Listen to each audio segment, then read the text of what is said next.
age ago, the beating heart of our people was a king who knew only victory.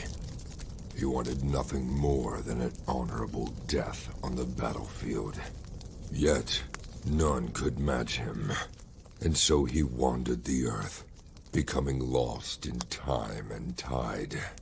Then we too lost our honest purpose, while silk-clad men sat upon the throne. But tremble now, all cities that lay under the stars, for out of the shadows and mists of the land of promise, our courage has been rekindled, our heart has returned, and the world will burn.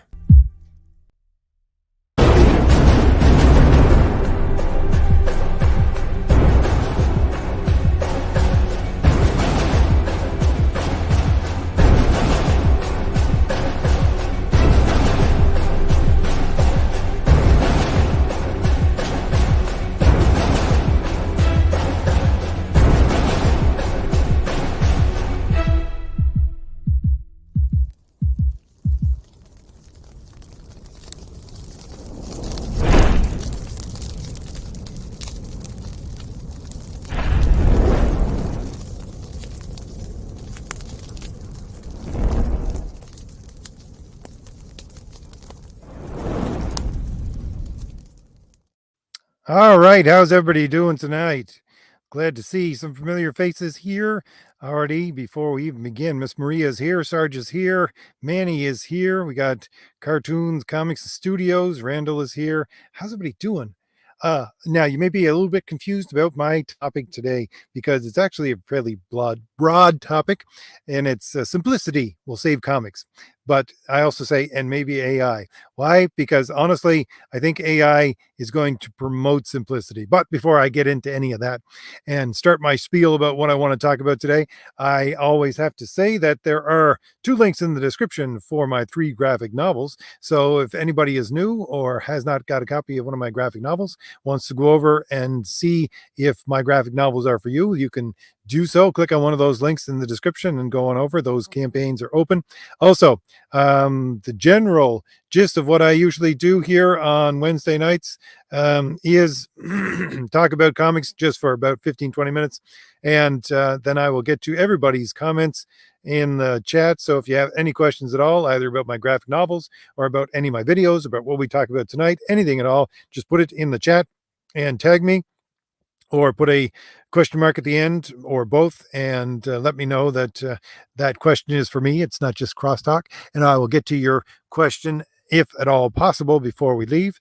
If I can, I always try to get to everybody's, but sometimes I don't know if comments are for me or not. But anyways, so my topic tonight was quite honestly, really, I felt like ranting about this on a normal video that I would do on a Saturday, but I decided to do it here because it's more of an art qualm that I have with something that is going on with comic books that has been going on for quite some time, actually, probably since the early 90s with your image creators before there were image creators. And it's the fact that what I ran across was going through some things on Twitter, and it was Brett Booth's Twitter site. And the thing is that I saw his site, and I know him from, comics, and he had a picture of Wonder Woman. And the thing was, I was looking at this picture of Wonder Woman, which was just pencils, by the way, and it was incredibly detailed. Now, I don't particularly like incredibly detailed. I think simplicity is the way to go with comics. But the thing is that when I hit his actual Twitter site and looked at it, what does he have in his bio? He says, if you want to commission a piece of work for me, it will cost you $9,000 for one piece of art. For what is basically, I understand, you can use it as a cover, you can use it as a splash page, you can use it as a pinup, but it's one piece of art. It's one panel, $9,000. I'm thinking, you're crazy. I mean, I know some people will pay that $9,000, but that's ridiculous. That's completely ridiculous. And it shows in his art that it's completely ridiculous. Why? Because if you are actually interested in making comics something that is going to sell, you can't. I don't care who you are. You can't sell one piece of art for $9,000. That's if someone wants to buy a piece of original art for a collector, but at that point, you're not a comic collector. It's completely ridiculous. And I was watching another video about a guy, and he was talking about the different ways that you can actually promote your indie stuff. And he was a webcomic designer and producer, and he's been so for quite some time, actually, probably about 15 years now. So he does have some insightful ways of actually promoting your comic. But one of the things he said about was it seemed to be contrary to some of the lists that he had, because he had an entire list. One of the lists was, and he's talking about web comics, so like, I don't know, 5 panels or something like that. But he's saying never spend more on advertising than the number of comics that you have. And since he's talking about web comics, it didn't really apply to me because my books are 80 pages, but I could see where he is coming from. He's saying if you only have 5 web comics, then you spend $5 on your advertising. That's it. You can't really depend on advertising, because as soon as it's gone, it's gone. But one of the things he said to do was invest in your art by having other people do things like covers for it. And one of the comic books that he did, funny enough, he got different really high-end artists to do the cover for, and they were painters. So the original painters who did the original poster for Star Wars, he hired them to do a cover for one of his books. Now I can just imagine how much that cost. That cost, I'm sure, an arm and a leg to get those guys to actually produce a piece of art that you're going to use. And I understand it's cover, and you might pay a pretty penny for a cover. But again, Brett Booth is asking for $9,000 for one piece of art. I can just imagine how much these people are asking for. You're never going to make that back. Never. I don't care if you think it's an investment in your comic to have a beautiful cover. And by the way, I picked this beautiful cover from Paul Smith, which is an unpublished cover of Paul Smith, which you're looking at in the background, an unpublished cover of X-Men. They went with the secondary one that he had drawn, because Paul Smith is a simplistic artist. And again, the thing is, I know, and I made my first campaign. What did we hit?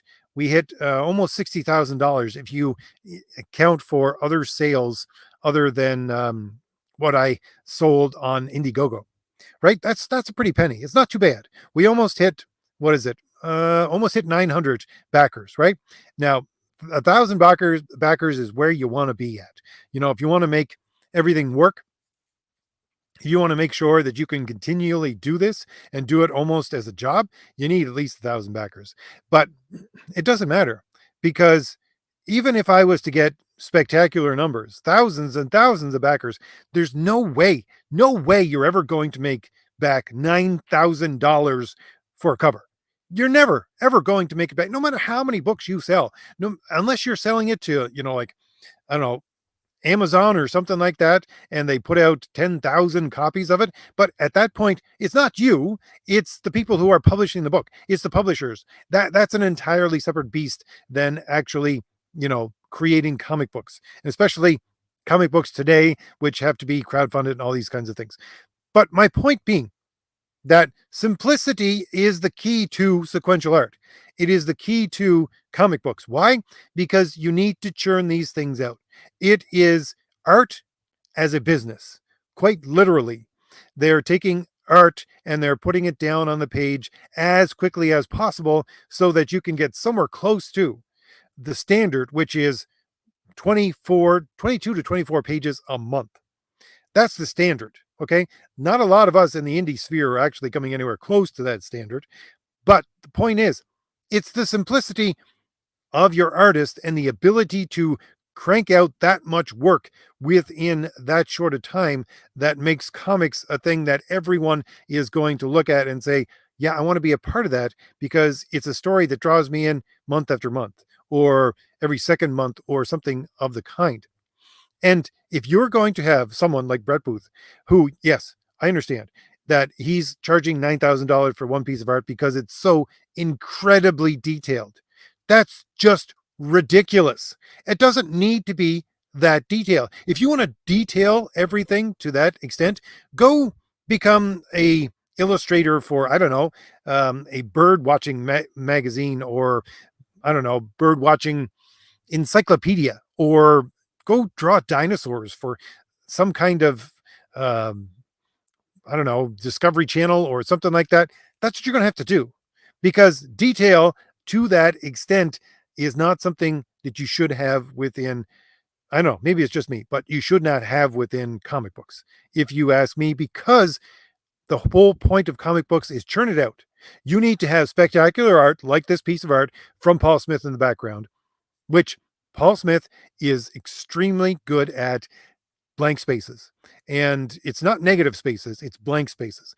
Blank spaces that fill up the page, and you concentrate your eye on what is there rather than all the lines that you just want to put in there. Again, this, I wish I had actually saved the entire page. I know I'm just showing you the one piece of art while I rant today, but I wish I had saved the piece of art, which was the piece of Wonder Woman art that Brett Booth did, in order to get me to go to his website in order to see what the heck was going on here. But yeah, you had Wonder Woman, and she had, what was it?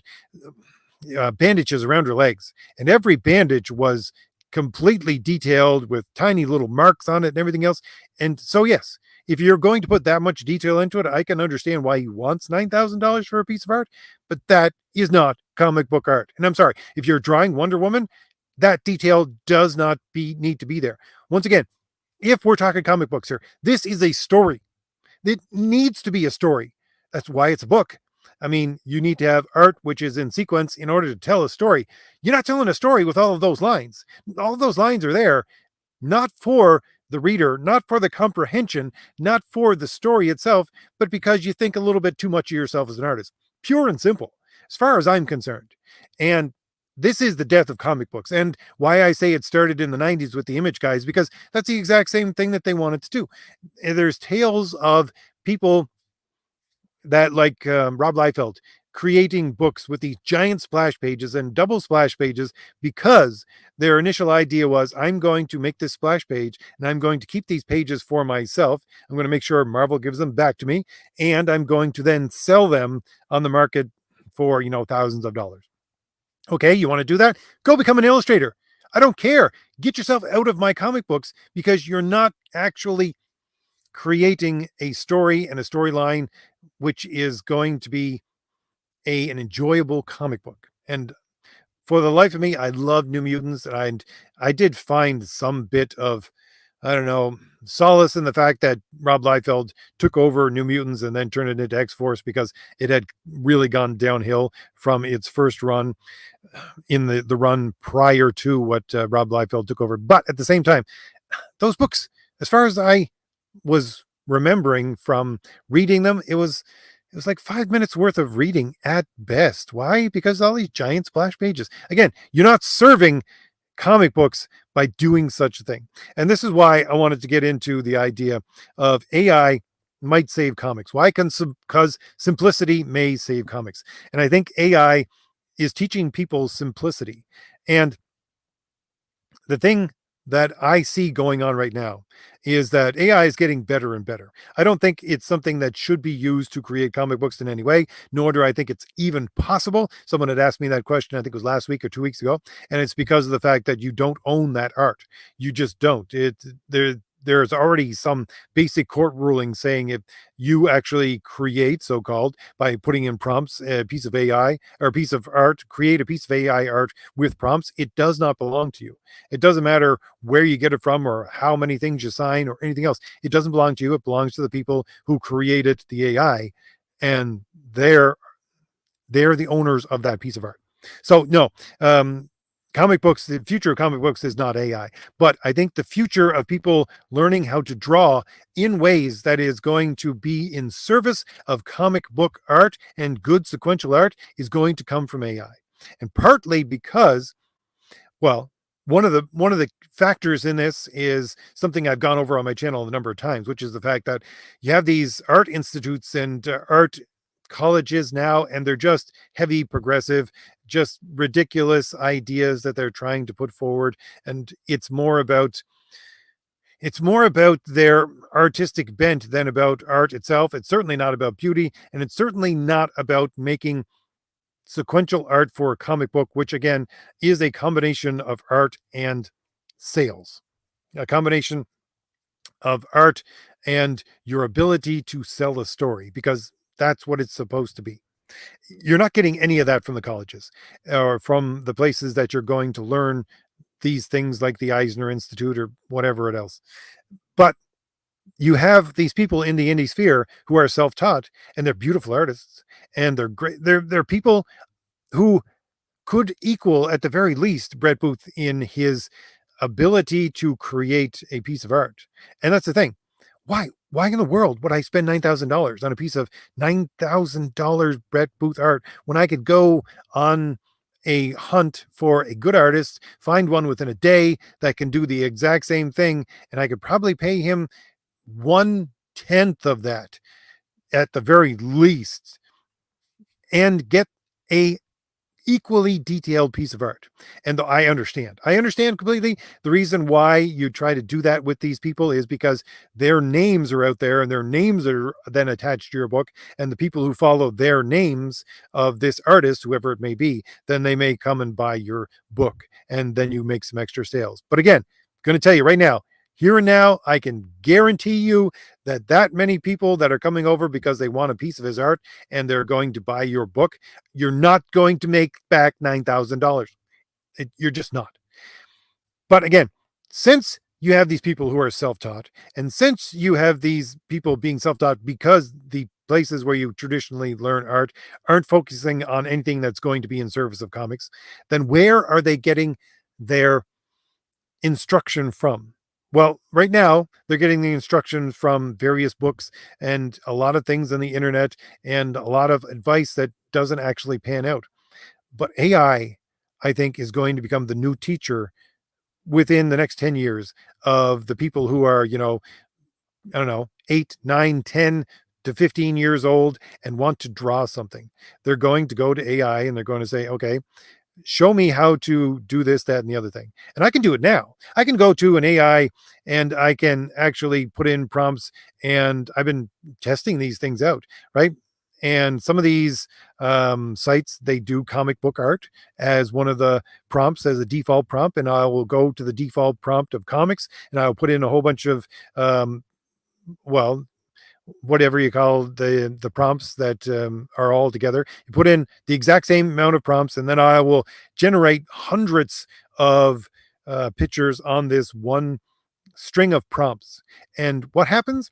I get to see whether or not I can. Well, the reason I did it to begin with was to see if I could find patterns within the AI's generation of this art that would be done over and over again. And I could. If I'm doing one series of prompts on the exact same thing, which is comic book art or something similar to comic book art, and I'm sure I could do with other things besides comic book art, but I'm dealing with sequential art, and I pull up hundreds of different pictures of this same prompt. You're going to see repeating patterns over and over again. And those repeating patterns are why? They're there because it's a machine. And the machine is finding the most simplistic way to put that visual cue down on the page that you asked for. And if it can do so, like Paul Smith here, with this beautiful X-Men cover that was never actually published, if it can do so in a way that uses the minimal amount of lines on a page for a maximal effect, that is what is going to be the new teacher for people who want to draw and who want to create sequential art, because that is what comic books needs in order to stay alive. It's the minimum amount of lines on a page with the maximum effect of those lines. So much so that it's going to invoke much more in the mind of the reader than it would if you actually put all of those lines down on the page that Brett Booth does when he creates art. That's what I think AI and the future of AI and its creation, its help in creating actual art is going to be over the next 10 years minimum. And it has to do with simplicity. And it goes back to a discussion we were just having on John's Long Box. Me and John and Nick X were talking about this. We had someone in the comments just an hour ago talking about what is beauty and how is it objective and all these things. The thing about beauty is, if you're actually looking for an objective definition of beauty, it has to do with proportionality, and those things that make something beautiful, the proportionality and the other earmarks that make a thing beautiful, don't have to do particularly with detail. It has to do with symmetry. It has to do with proportionality. It has to do with the ability of your eye to behold enough of the picture at once so that it can put together the entire story of the picture in your mind. And simplicity is the way to do that, especially if you're going to start churning these things out on a regular or semi-regular basis, which again is the only way that comics is going to survive. Because right now you get these ridiculous comics from mainstream comics and even the smaller companies like Image and Boom and all, Black Mask, doesn't matter. They have ridiculous comics coming out, and it's not something that is going to sustain the comic book industry because they are so ridiculous. And part of the problem with, let's say, Marvel is they're hiring these artists which are so simplistic that they don't know how to create actual art. They're not getting that maximal effect. Sure, they're using the minimal lines, but they're not getting the maximal effect because it's simply bad art. Or you're getting the other end of the spectrum where you have people like Brett Booth, and you're getting the maximum amount of lines, but it's not actually giving you, again, the maximum amount of effect, because those lines, far from giving the reader more to digest with his visual cues for the story, it's just confusing the entire matter, confusing the story, confusing the way the story is being told. And again, simplicity as a I'm always saying this, and I'll say it over and over again. And I'm probably, this is the 10th time I've said it tonight, but simplicity is the key. Simplicity is the key to the creation of comics that are going to survive into the next, I don't know, I won't say half a century. I would say a quarter of a century at the very least. I think comics can survive, but only if we go back to the basics and we realize what the basics are. And for me, but honestly, you have people in my chat all the time talking about how manga does this and manga does that and manga can do this. Yeah, manga's doing that right now. That's exactly what they're doing right now. I do believe that there are some manga artists out there which are, again, too detailed, and you may have some success, but the point is, again, these guys, most of these manga artists, the reason why they're being so successful is they're killing themselves. Like, I'm not joking. The amount of work that they have to do in order to get to their deadlines is they're killing themselves with producing this art. So if you're in that kind of a situation, yeah, minimal amount of lines, which take you the most minimal amount of time with maximal effect. You're going to have to find that balance. And again, one of the examples of this, I would say, from the 80s, the great example would be John Romita Jr. I know, again, people don't like John Romita Jr. Some people don't like Paul Smith or John Romita Jr. I love both their art. I think that John Romita's art has fallen downhill since, the 90s at the very least. He thinks he's gotten into a better groove, but you could see the different forms of his art as you were watching it progress over the early 80s, late 80s, into the 90s, and how it changed and how he tried to get to that sweet spot of, minimal amount of lines, maximum amount of effect. But that was my rant because I had to get that off my chest. Just the fact that this is what I ran across. And I said to myself, these are the people that are killing comics. These are the people that are killing the entire industry. Sure, we have all this quote unquote progressive nonsense and all these storytellers that are also killing the industry. And by far, they're the people who are killing it the most. But these artists who think that they can charge $9,000 for one piece of art. Yeah. These artists who think they can put that much detail into their art so that it costs $9,000 in their mind. Yeah, you're killing comics as well. It is something that needs to be looked at not only as a piece of art, but also as a business, also as a story that is going to resonate within the minds. And I'm sorry, it is something that I can't even do right now, and I'm trying my best because it's so difficult to try to get these things on a more semi-regular basis. I would like to have at least 4 books come out a year, you know, but I'm not even hitting that goal yet. But if you want comics to continue to live, you need to have a regular diet for your consumer, or they're just going to walk away. And you can't have a regular diet if you're waiting on your artists because they're trying to make everything the most beautiful piece of line art that they've ever done in their entire life. I'm sorry, no. Jack Kirby and Stan Lee, they had the right way of actually creating a company and creating good comics. And as I said in one of the live streams, I think it was last week, I do believe it was John Romita Sr. I think it was the story that John Romita Jr. told in one of his live streams that he was doing. He said, when Stan came to his father and said, okay, if you're going to do this much work for us, you need to throw away your eraser. You just do. You need to. You can't keep on erasing things and redoing them. You just can't. We got to work. We got to work fast. And again, simplicity is the key. And a great artist like John Romita could throw away his eraser and still create issue after issue after issue of beautiful art. And again, it is because he hit that sweet spot of minimal amount of lines, maximum amount of effect. I don't know how else I can describe it, but through those words, I will hopefully just mull this over and come back to it probably 6 months or 8 months from now, maybe a year. But that is what I think the future of comics needs. It wasn't exactly the Making Comics Fun Again stream with me ranting today, but I don't know.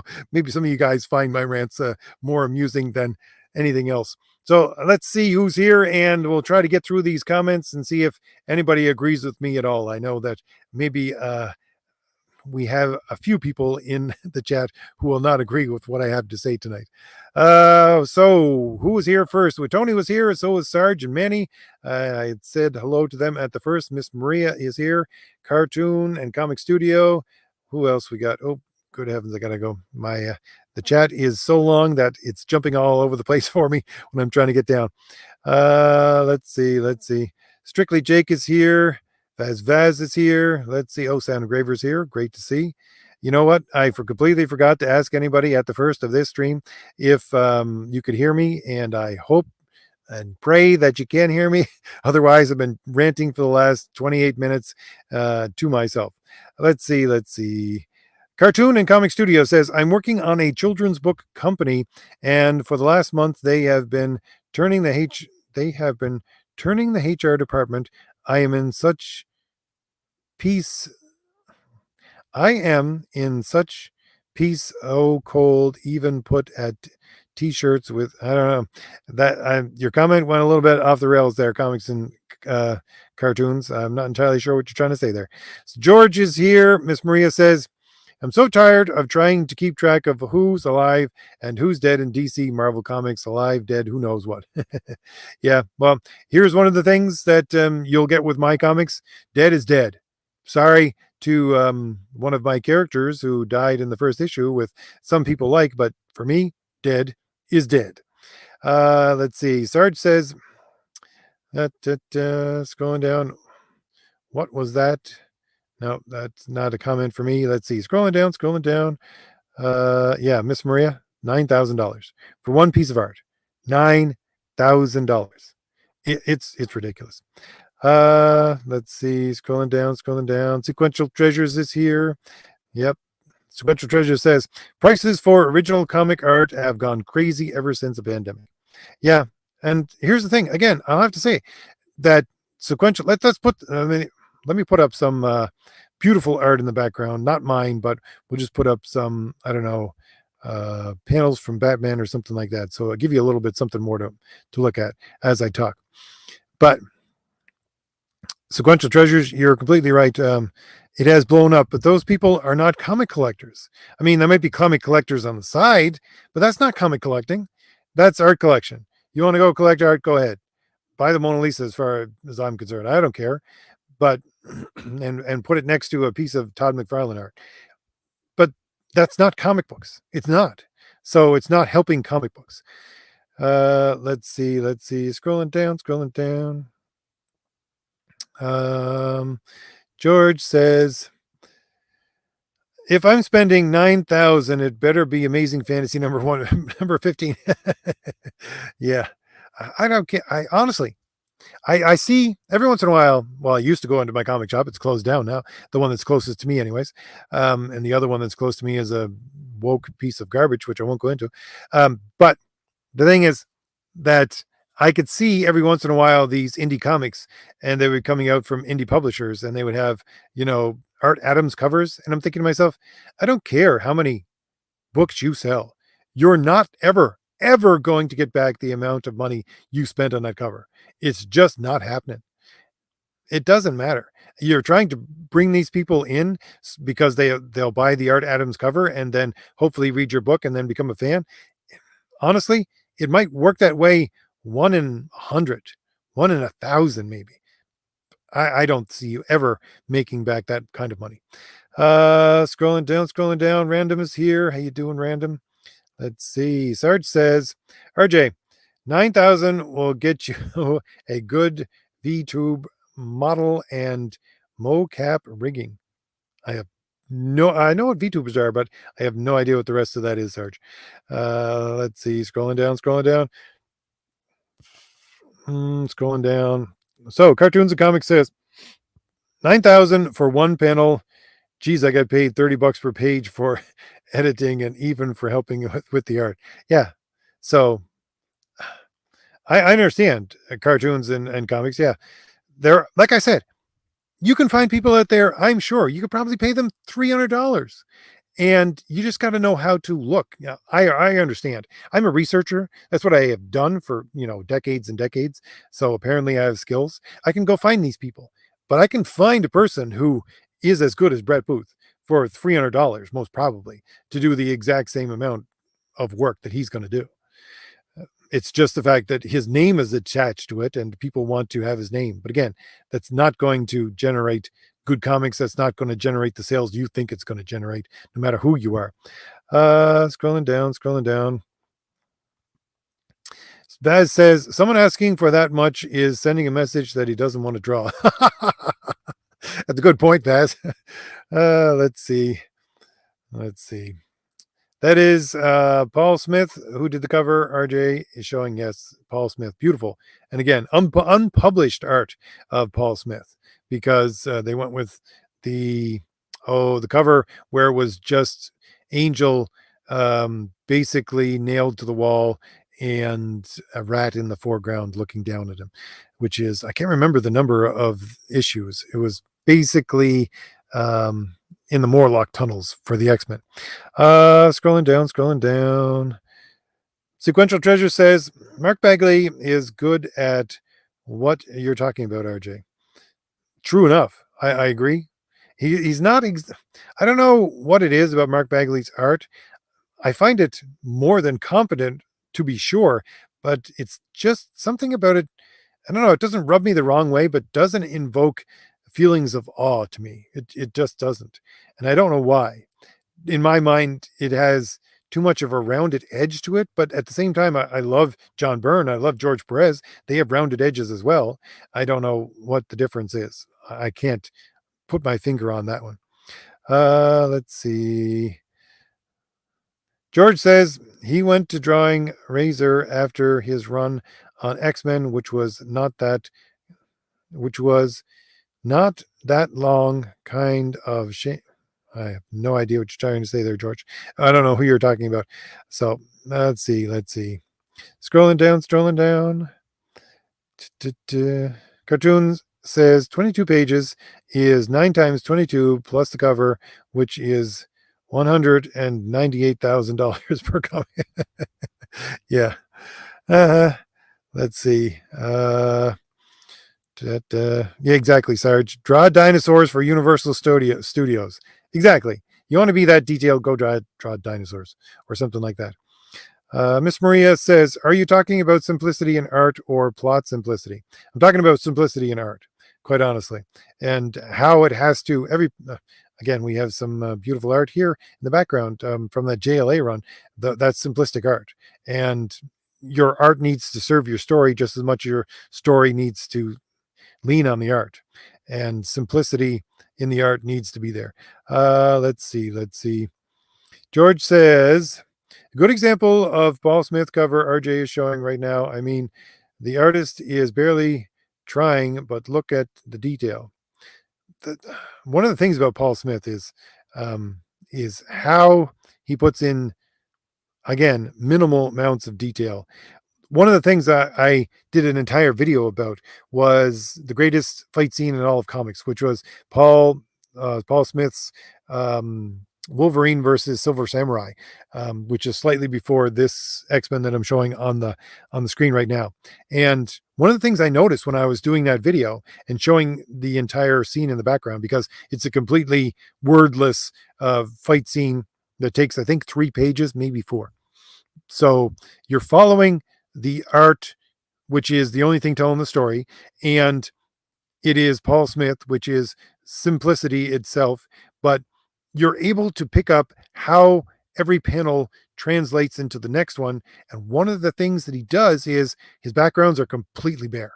If there is anything in the background, like there is at the first couple of panels, it's extremely cut down. You look at the background here of this X-Men, of course, and you just have a purple wall. That's it. So he's one of the artists that does the thing that you need to do with comics, is focus your attention, laser focus in on the story.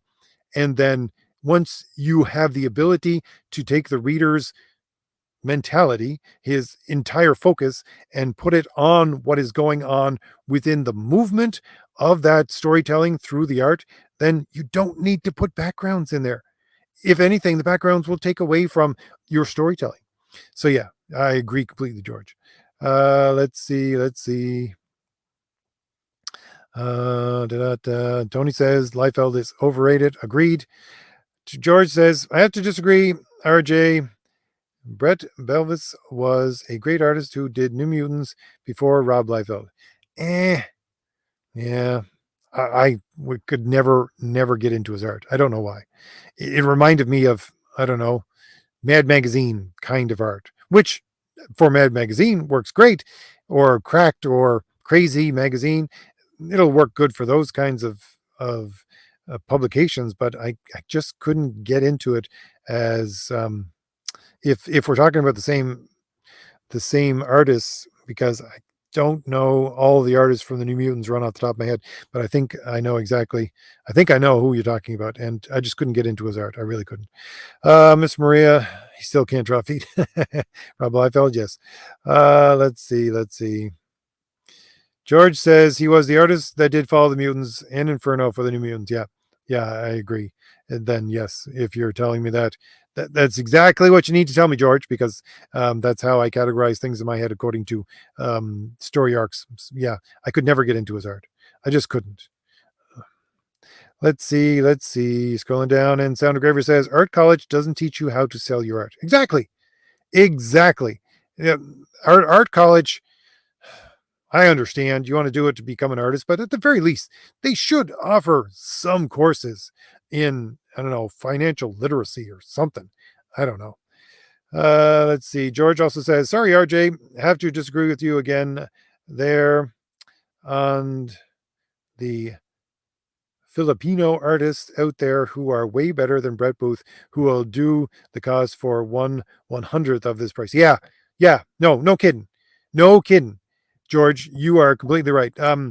If you picked up, my latest book, which is The Valiant Heroes #1, there is a short 8-page wordless story, and I got Filipino artists to do the manga like art for that yeah, there's plenty of Filipino artists out there, great Filipino artists. Let's see. Miss Maria says, take marketing classes if you want to learn about selling your art. Yeah, because you're not going to learn it in art school, apparently. And I'm not just quoting Sound of Graver, but Sound of Graver is right. I've heard so many people on so many videos saying, I just was not prepared after going through X program to actually do anything that would make me a living by selling my art. Let's see. George says, I can see the Paul Smith art is influenced by John Byrne and Art Adams because it looks like a cross between them, but I would be wrong since Paul Smith drew before Art Adams. Yeah, and again, this is one of the things I love Art Adams' art. I love it completely. His stuff on the New Mutants, which he basically did a couple of extra books, I think it was. And I think his work on the New Mutants is one of the things that makes me love New Mutants is because of the Art Adams work. But Art Adams cannot meet deadlines. Art Adams cannot put the amount of detail that he puts into a book on a book for a regular basis. He just can't. I think the biggest thing that he ever did was probably the Long Shot run, which was a mini series, but might have been a maxi series. I can't remember if Long Shot was 6, 8, 12, because you had miniseries which were 4 issues at the time, and then you had maxi series which would go up to 12 issues. I don't think it went up to 12 issues. I can't remember. It might have been 9. But yeah, that was, as far as I know, the biggest thing that he did on a regular basis, and I don't even think that got in on time. And even though it was just something that they could have put out all at once, if they had it all done, if you know what I mean. But yeah, again, love Art Adams' art. I think he's one of the most spectacular artists for New Mutants and a lot of other books for Marvel, like Long Shot. But there's no way, absolutely no way you could get him to do anything on a regular basis. So scrolling down. Vaz says Kirby didn't have proportionality yet. Wasn't easy art. Well, I would disagree slightly with that, Vaz. I know that Kirby himself said that he didn't have. What didn't he have? It wasn't proportionality that he said. He said he didn't have. What is it? The human form down. There's a word for that. I'm not entirely sure what it is off the top of my head, but he couldn't do the human form as an illustrator would do the human form. He just couldn't. But I do believe that his style does have proportionality to it in some degree, just because of how, I don't know, how he usually fills up the page with one person, one character, and things like that. So the proportionality of his work is not within the subject matter of one individual itself, but within the entire panel. I don't know if that makes any sense, but you may be correct. I would have to revisit that subject. Scrolling down. Miss Maria is taken off. Nice to see you here, Miss Maria. Thank you very much. Let's see. George says, RJ is right. I went to a manga museum in Kyoto and they showed pictures and videos of artist life and it looks like hell on earth. Yeah. I'm amazed at what they can do, but I would never, ever want to do it. You see a lot of this stuff coming out of Asia and it's beautiful art. And I'm not just talking about manga. They have different kinds of art and it's coming out and it's trouncing anything for, I don't know, for entertainment value at the very minimum than anything you're going to get out of Hollywood. They're using like 1/10 of the budget that a Hollywood film would use or books or anything else. But the reason why they can do that is because the people who are producing this, the artists that are producing these things, are being used as slave labor. Quite honestly, it's voluntary. They're doing it to themselves, but yeah, I would never wish that kind of life on my worst enemies. But we're getting spectacular art from it. George says, trash and ramen cans everywhere and them sleeping on the floor and in sleeping bags. Yeah, I can't remember. I'm sure someone might put it in the comments, but I watched a video about, a very, very prominent manga artist. And he published his schedule at one point and it was nothing but work. He had a wife and kids and he could schedule in being with them for 3 hours out of his week. The rest of it was sleep maybe 4 hours a day, and the entire rest of it was work, work, work, work, work. That's it. That's not a life. I know people love art, but that's not a life. Let's see. Scrolling down. Tech 10 has a very good comment. He says Rockwell made art as a business. Yep. And again, the thing was, he is incredibly detailed, and he sold it as one piece of art. It's one piece. He was an illustrator, if we can put it in sequential art terms. Yeah, that's what he did. Tony says, RJ, who's your favorite Golden Age artist? I don't know I really couldn't say. Who's my favorite Golden Age artist? The thing is, let's say, here's the thing, Tony. To me, everything is habit, right? The reason why I learned artists' names to begin with is because I was reading them month after month after month. The Golden Age stuff, I don't read month after month. I wasn't alive reading it month after month, so I couldn't tell you artists' names off the top of my head. I'm sure that if we had examples of them, I could probably tell you, but I can't tell you off the top of my head. Jay is here. How you doing, Jay?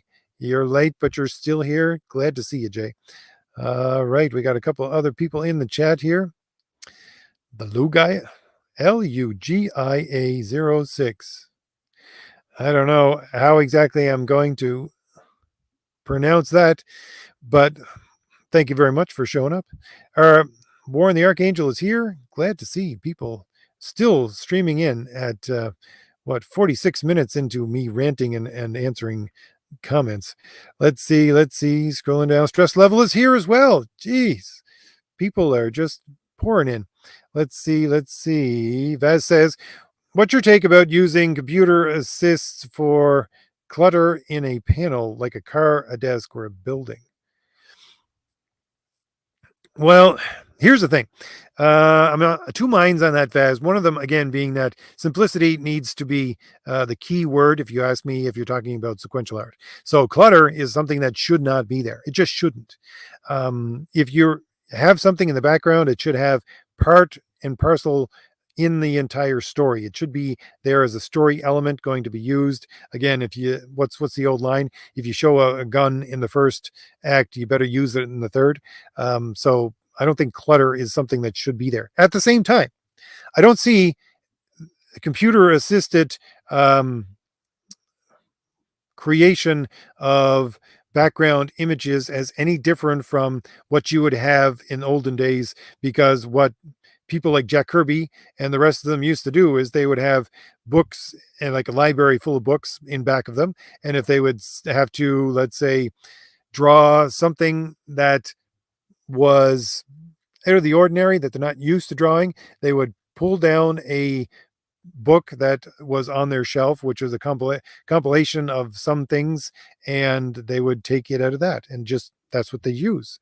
I mean, I've seen books that are all they are is art books of hands holding guns, and that's all the book is. Why? Because it's a reference book, so that you have page after page after page of different hands holding different guns, and so you can use that as reference if you're going to be a sequential artist. So it's no different. It's just you don't use books anymore. You just use the computer. Let's see. Calliope. Yes, thank you very much, Calliope. Scrolling down. Let's see. Sequential says, simplicity won't mean much if there's not any professionalism to go with it, RJ. Agree, Sequential Treasures. Scrolling down. Warren says, I love Storm's pose in the thumbnail. Honestly, that's one of the poses that I think Paul Smith liked to use over and over again. There's a picture of one of the covers that's coming to my mind. It's slightly before this one. It's Jean Grey as the Phoenix in her green costume, and she's fighting basically the entire rest of the X-Men, and she's projecting a claw out of her hand, and I can't remember who it's grasping onto. I think it's Cyclops, but anyways, she's portrayed in the exact same pose, just slightly turned from what you see in the background with the Storm. So yeah, Paul Smith used that a bunch as far as I can remember. Ryan says, RJ, can you talk about the difference between simple art and sloppy art? Well, again, I think the difference. What is the difference? Well, I was just talking about the artist. I can't remember his name off the top of my head. Nor am I going to scroll up to find it. But the artist that I said was on New Mutants, that his work would work with something like Mad Magazine. There is a kind of sloppy art which goes with the storytelling. And if you go to Mad Magazine or stuff like that, you can see what I would call sloppy art. Just because it looks sloppy, it looks like the subject matter is sloppy because it's more focused on that kind of humor or stuff like that.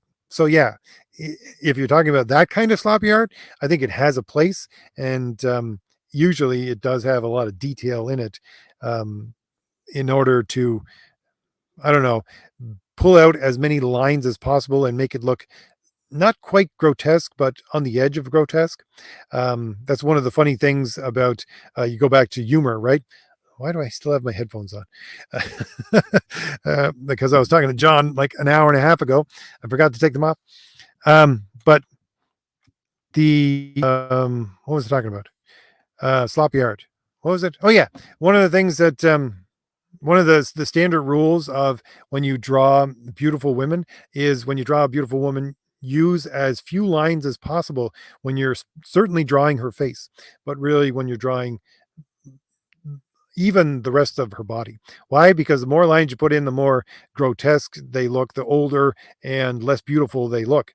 And that harkens right back to Aristotle, basically saying that what is humor? Well, humor is a form of the grotesque. And that's why I think that those kind of sloppy artists do work, because they're on the edge of grotesque. They work for something like Mad Magazine because it's on that edge of grotesque and humorous at the same time. But if you're talking about sloppy art, as in art that is not done professionally, obviously that's a completely different beast altogether. And the difference between simplicity and sloppy there is what I just talked about a couple of minutes ago, as far as I am concerned anyway. It's the fact that you're putting things in your picture that don't need to be there, lines that don't need to be there, or things in the background that don't need to be there, because it doesn't serve the story. It doesn't serve to bring the story along, nor does it help with the telling of the story through a support of the words that are on the page. To me, that would be sloppy art. And you see it all over the place within Marvel right now, and some in DC as well. But those are the kind of things, like, off the top of my head, let's talk about simplistic art that's also sloppy. That miniseries, I think it was Fire and Ice, that came out last 6 months ago or something like that, from DC. That's just sloppy art. That's Tumblr level art. It's ridiculous, and yes, it's simplistic, but it's so sloppy because I some of the times there's not even continuity between panels and what you're going to see, and how the character is drawn, or what clothes they're in, or things like that. But at the same time, you're not helping the storytelling in any way, shape, or form by putting in that kind of art. And that's the sloppy part of it. The sloppy part of it, the unprofessional part of it, is you're supposed to be working with these people that are part of the group that you're producing the book with. And if you're not doing that, then no, your art is sloppy in that way, and it's something that just shouldn't be there. Let's see. All right, Mr. The Lugai A06. Thank you very much for the $5 super chat, even though I cannot pronounce your name. Thank you, thank you. He says, I like your video last week on that question. Should artists have subtlety? They should not have their politics on their art. Well, I'm not entirely sure I understand the depth of your question. So, should artists So basically, should artists not put their politics in their art? No, I don't think they should. You want to put in something which is like a worldview, because you have to have a worldview in order to create, as far as I'm concerned. You can do that. But the thing about, let me put it back to what I think about when I try to answer this question for myself. I was a big Star Trek fan growing up, and I watched Star Trek, and I even used to own a lot of the Star Trek. And then it got to Enterprise, and I just stopped watching Star Trek completely, and I almost stopped when I was watching Deep Space Nine. And I was a little bit iffy when it was Voyager, but by the time I got to Enterprise, I just stopped. Why? Because I felt like I was being preached to, and I didn't want to be preached to. I wanted to be entertained, not preached to. And the thing about politics is that if you logically categorize politics, what is it? It's public morals. So here's the thing: I don't need an artist who really, most probably, does not understand the complexity of what morality is, because all they've done is train themselves in creating art. So you artists, I won't say this 100%, but almost to a man, just don't have the time to sit down and understand what morality really is. So, since they don't really understand it, then they don't really understand politics, nor do they have the ability. And I think this is manifest when you talk to them or see them trying to talk about politics. They don't have the ability to really argue their point of why they have the politics or something like that, but they can't break it down. And if they can't break it down, then they don't know how to actually talk about or express public morals. And if they can't do that, then expressing it on the page is just ham-fisted garbage. So yeah, they should keep their politics out of their art. Now, if you have, again, if you had something which was a complete creation of different people that was trying to be political, and they had an actual message that was something that was well thought out, stuff like that. Some of the things that are, let's say, within the history of DC Comics, like the Green Arrow books, I didn't particularly like them. I don't want to read them, but I can see them having a audience that's not me, that might be out there and might want to explore questions of morality in different ways. And that's putting politics into art, but that's something completely different than what we see around us today. Scrolling down. George says, RJ, I meant Paul Smith. He went to draw Razor Comics from London studios after his X-Men run. Really? Okay, I have to go look that up. Thank you very much, George. I should write that down. I apologize for the dead silence for 2 seconds. This is me scribbling down things on a piece of paper to try to remember, because I'll never go back and find out where George said this.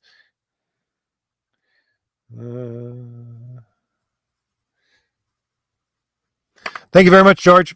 And apologize to everyone else for the dead silence. Let's see. Scrolling down. Warren says, Storm looks so beautiful. Interesting choice for Angel, but Colossus, not a big fan. True enough. I do like Paul Smith's Kitty Pryde is amazing. He did one of the covers that he did, which is just Kitty Pryde with her back against the wall. I can remember copying that cover over and over again. It was a piece of art. Let's see. Scrolling down. George says, the cover is where Angel got his wings cut off and started his road to Archangel, the fourth horseman of the apocalypse. Yes, indeed. They had to amputate his, well, he didn't get them cut off. They were so destroyed and mangled that they had to amputate them to save his life. Let's see. Scrolling down. Scrolling down.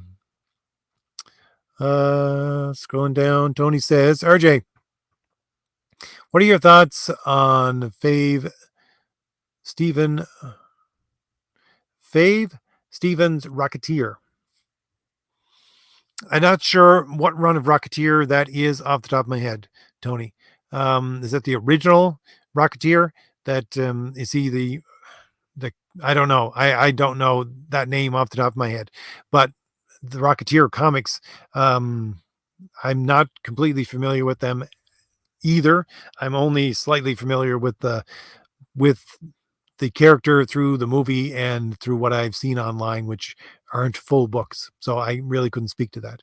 Although I do love that aesthetic. I think that it's something that needs to be brought back. Let's see. Scrolling down. Calliope says, Oro was bringing out her street kid fighting skills that she lived when she grew up in Cairo. uh, having a separate conversation. So not for me, but thank you very much. That looks like a good conversation. Let's see. Let's see. Oh, Nick X is here. He says, finally released, John finally released me from the hell stream. That was the stream that I was on about an hour ago. All right, let's see. Scrolling down. Tony says, RJ, what is your favorite film comic adaptation? I think I really can't say right off the bat. We'd have to go two different ways. We'd have to go comic adaptation from film to comics, and then comic adaptation from comics to film. I think those would be two completely different categories. I was just talking again to Nick and John on John's Longbox. One of my favorite comic book adaptations of a piece of work, which is a movie, was Sinbad. Marvel put out Sinbad comics, and they were just not panel for panel, but pretty close from the movies, and I love that as a kid. Anyways, I thought that was great, and it really got me into watching those movies, Harryhausen movies, with the stop motion art and all that kind of stuff with Jason and the Argonauts. I love those kinds of things. A lot of other interpretations of movies like that fall down over and over again. But if we're talking about the other way, if we're talking about comics becoming movies, I don't even know. I really don't. It's so hard to say. I don't know if I could answer that question off the top of my head. I will say this much though. One of the movies, which I really think the X-Men movies, the first X-Men movie was probably the best X-Men movie. The second one, it wasn't too bad. But the X-Men movie that had the most impact on me, even though it was not a very good movie, was the movie where Jean Grey becomes the Phoenix. And I'm telling you, I was sitting in the theater watching that movie and I almost teared up seeing this story that I loved so much growing up actually being on a screen. That scene where she walks out of the building and onto thin air and really becomes the Phoenix, that was emotional for me because, again, because the comic was so impactful and everybody gets to see it now. It's on movie screens all over the world. I never thought something that like that would ever happen. So I don't know. We'll go for scene. That's my favorite scene. I don't know if that's certainly not my favorite movie. But again, I would have to think about that for a couple of days before I could figure that one out. Let's see. Scrolling down. Scrolling down. Warren says, RJ, up until half a decade ago, I had that idea perpetuated by pop culture that all attractive must women have a fixed silhouette. Some artists, however, don't do it, yet those women are beautiful. Not entirely sure. I think you got a little bit garbled there, Warren. All attractive women must have a fixed silhouette, I think is what you're trying to say. Even at that, I'm not entirely sure what you mean by all attractive women must have a fixed silhouette. What is to say that they all have the same silhouette? I don't think they all should have the same silhouette. No, I think there's a different, as I said on, I think my video probably 3 weeks ago, maybe 4 weeks ago, there's different body proportions. As long as they're proportional, you can have many different kinds of beautiful women with different silhouettes, if that's what you want to call it. And there's many different kinds of beauty for a woman, as long as it's proportional, because beauty has to do with proportionality. It doesn't have to do with a fixed, let's say, almost what a fixed. How do I express this? A fixed statue, almost a Greek statue that you have to pattern everything out after. It doesn't have to be that way in order to be proportional, and then in order to be beautiful. Let's see. Warren also says, I wish I could research more on that. Of course, all healthy young women on their peak physiques. yet not identical shapes. Well, I agree with that. They don't have to have identical shapes. They just have to have proportionality. Oh, I know someone who's going to bring up Mignola. Tony says Mignola's art has gotten quite sloppy lately. But again, Mignola is one of those people who uses minimum amount of lines for a maximum amount of effort, or maximum amount of, not effort, but maximum amount of storytelling oomph. He does that very well. And I would agree, though, he has gotten sloppy lately. My favorite Mignola art would be Farfel and the Grey Mouser. I think that's probably Marvel, might be DC. Anyway, scrolling down, which is funny because one of my other favorite artists, which would be Walter Simonson, I think did Farfel and the Grey Mouser as well. He did them for DC, whereas I think the Mignola one was for Marvel. Let's see. Scrolling down. George says, what's going on here? I won't show it. There we are. We are trying to forget that fire and ice atrocity. Thanks for reminding us, RJ. Yeah. On that note, George, I had Jason Aaron, I think, was replying to one of my posts on Twitter, and I said, whatever happened to this character? And then he told me what happened to that character. I think it was Husk within the books.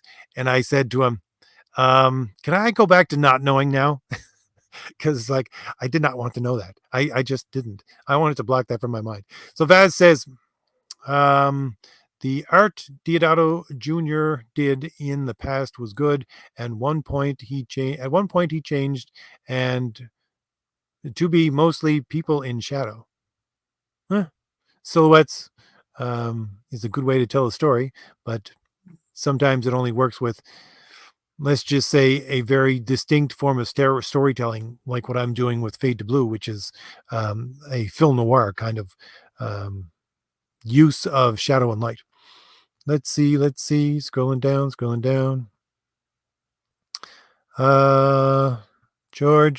Zach Dan says, simple can refer to uncomplicated, while sloppy will probably get proportionality wrong and angles off, for example. Yes. Okay. So if that's the way of defining it, Zach Dan, then yeah, I would say that the guys who draw, let's say, detailed art for, or used to draw detailed art for Cracked magazine or Crazy magazine or Mad magazine, and it would look almost grotesque. That is where it gets to the point of grotesque, because it is on the edge of humor. Again, going back to Aristotelian definitions, but at the same time, it's sloppy in that way. I agree, but it works because they're going for grotesque. Let's see. Scrolling down, Vaz says, season 3 of Enterprise is good. The rest, meh. I couldn't get past season 1. I just couldn't. George says, another bad thing about these writers is they don't know how to write heroes. Completely agree, George. George continues, I mean, the current X-Men issue that came out today, the fake Psylocke, sorry, Kawanan is not Psylocke. I don't know. I never pronounced that name right. Betsy is the true Psylocke. Agree completely. George again says something that the villains say as a racial slur, casual in conversation. Okay. All right. Well, I'm not up on what's going on in X-Men, but I will take your word for that, George. Let's see. Scrolling down. Zach Dan says, I got to get these pull up. Zach Dan says, I understand the feeling of needing to write things down when you think of it. Yeah, well, it's the only way I can actually remember things. My brain does not absorb information unless it's through rote. It's through habit. George says, I'm bagging and boarding yesterday, so we'll get you the issue numbers next week, but I know he did issue 0. Well, thank you very much, George. Let's see, scrolling down. Mike's Total Dragon channel is here. How you doing? I don't think I said hello to you before. Melted Butter is here, and I honestly think I got to the end of the chat. Oh, I did get to the end of the chat. All right, an hour and 9 minutes in. We just about hit our hour mark. I don't like to usually go for too much longer than an hour. It's something that's just a general rule with me because, well, I've been talking for 2 hours now since I was on John's channel before this for an hour. But I think leave everybody wanting more so that you can come back next week and we'll have another rant about art or comics or something that I think is fun, and we'll have a good discussion again. I want to thank everybody for showing up. We had at least 30 people in the chat here when at our maximum. And I have to say again, for the people who are not here in the chat but watch or listen to these later on, thank you. Thank you very much, everybody. Not just the people in the chat, but you as well, because I was going over the analytics for my channel just this morning, and I realized that especially these Making Comics Fun Again, I usually get like somewhere between 400 and 600 people coming in just to listen to me rant for an hour. And thank you. Thank you very much. I'm humbled by that. So thank you. Once again, I have to remind everybody that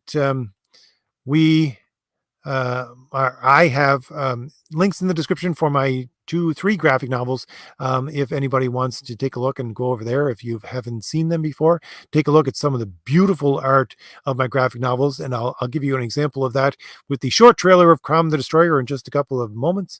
But we have spectacular art, and I always try to focus on all the things that I'm talking about within these videos of Make Comics Fun Again, Make Comics Great Again, is to make better sequential art, make better comics, and to bring comic production back to where it can stand on its own 2 feet. And you all are part of that. And once again, thank you for being here, and thank you doubly for everybody who has purchased any of my material, any of my books.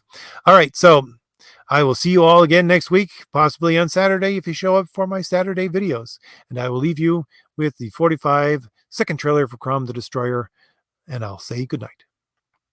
No matter how many wars you fight, no matter how much blood you shed, no matter how much rage you loose, no matter how many demons you face, no matter how many companions you lose, no matter if our kingdom falls, I know that you will return to me in honor.